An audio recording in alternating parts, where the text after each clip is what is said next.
Chapter 4. Girls. The first ball of many was about to begin. Peter was in his room, putting on his green suit. He was requested to wear a robe, but got out of it by saying he couldn't dance with it, so he only had to wear his crown. He looked at himself in the mirror. He didn't like what he saw. It wasn't that he didn't like what he looked like, but he didn't like the way he appeared. Like everyone he didn't agree with, all those people who he found heartless, hollow and cruel.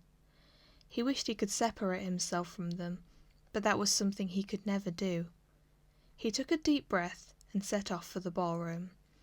There were a handful of people there when he arrived, including his parents.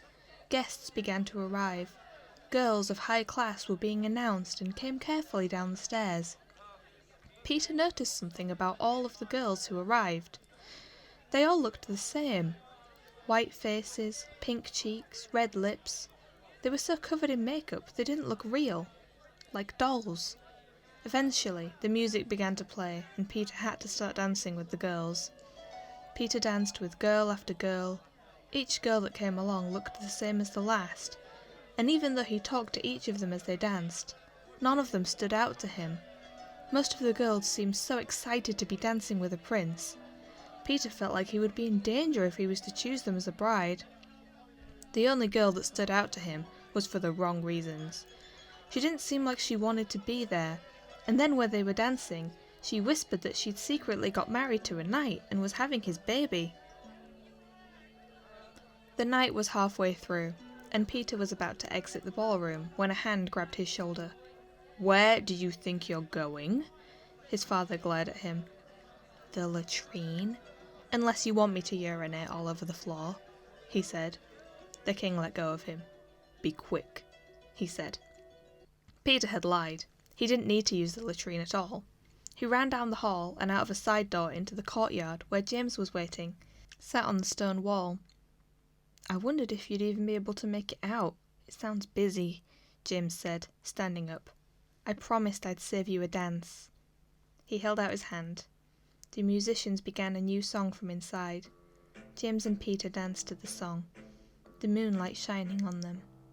Peter felt like he could stay this way forever, and for a moment forgot that there was a room full of people, forgot that he was a prince, and all he knew was that he was in love. He was with the only person in the whole world he really knew, and nothing could ever change how he felt about James. The song ended and they looked into each other's eyes.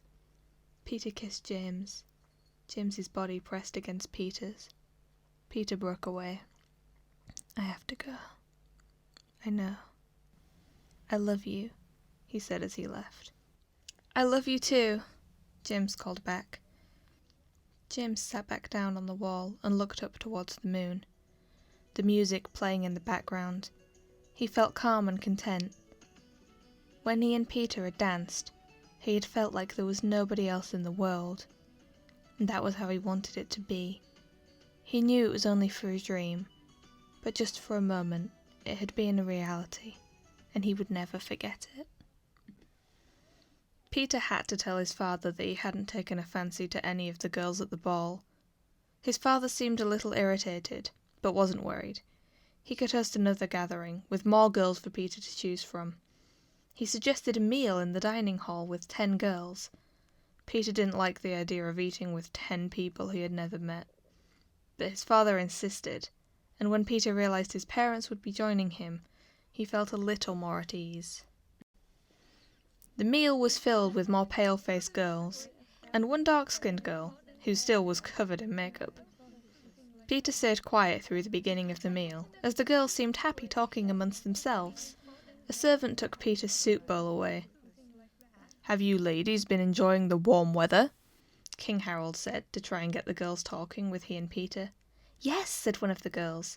"I was invited to a garden party and the weather was lovely." The king's face lit up. "A garden party?" he said. "Peter, doesn't that sound marvellous?" Peter knew what the next gathering would be. "It sounds nice," he pretended to agree. "I love a garden party," Queen Lillian chimed in, as if to cover up Peter's half-hearted answer. Soufflés were placed in front of each guest. Peter was disappointed to realise they were having a full banquet-sized meal. He had hoped to get it over with as soon as he had seen the girls. The rest of the meal was just as painful as when he'd been silent. Again, none of the girls stood out to him, and he found his dinner knife looking more and more appealing as the night went on. He was almost disappointed when it got removed with his dinner plate. Peter had tried his best to make conversation and look interested, but as he sipped on his coffee at the end of the meal, he was itching to leave the room. Peter found himself by the rosebush in the garden after the meal. He didn't remember walking there after the girls left, but he was happy he was there. The rose had wilted now, and the thorny branches and spiky leaves were left. He walked to the nearby bench and looked up at the stars. He heard movement and looked ahead. It was James. "I'm not disturbing you, am I?" "Not at all," Peter said. "I'm happy to see you." James sat next to him. Peter rested his head on James's shoulder.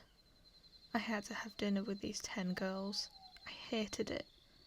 James put his arm around Peter, feeling like the strong one for the first time. "Was it really so bad?" James asked. "It was the worst.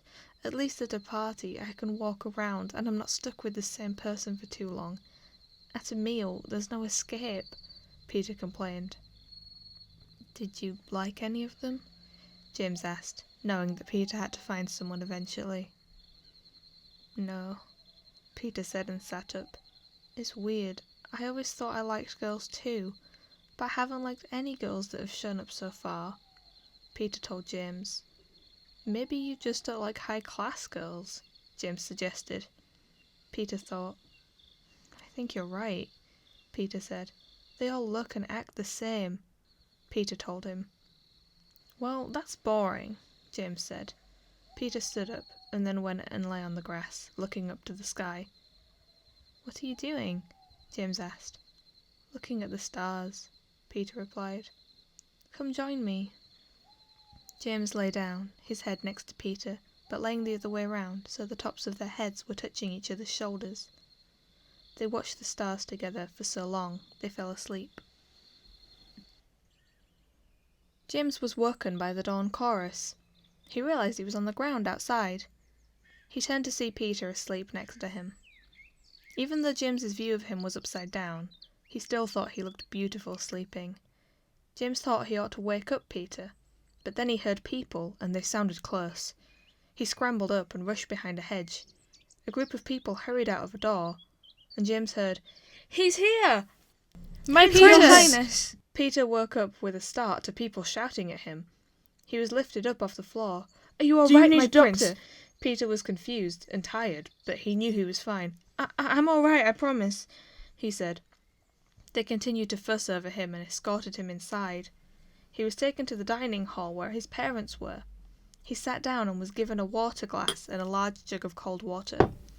"So I hear you're sleeping outside," King Harold said, looking angry. Peter looked at him, then to his mother, who looked concerned. "I didn't intend to," Peter said, and then took a large gulp of water. "Then what the hell were you doing?" King Harold asked. "I was watching the stars and I must have fallen asleep because that's the last I remember before being woken up," he told his father. "You are going to be a husband, a father, and king one day. Your silly habits are going to get you into trouble one day. Remember that." Peter drank his water, feeling scared. Peter suddenly realised he didn't know why he was in the dining hall. Why are we in the dining hall?" he asked.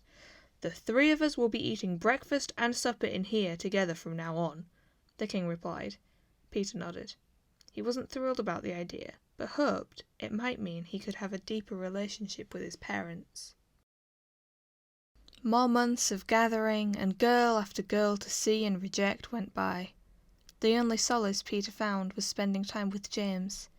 He didn't become any closer with his parents, as he either got told off by his father for rejecting the girls he was forced to choose from, or they didn't speak.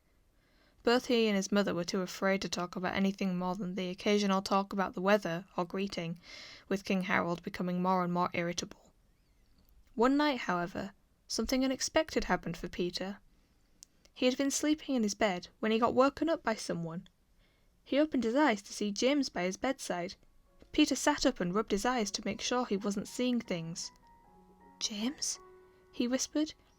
Then he realised James was crying. "What's happened?" James sat on the edge of the bed. "Oh, nothing.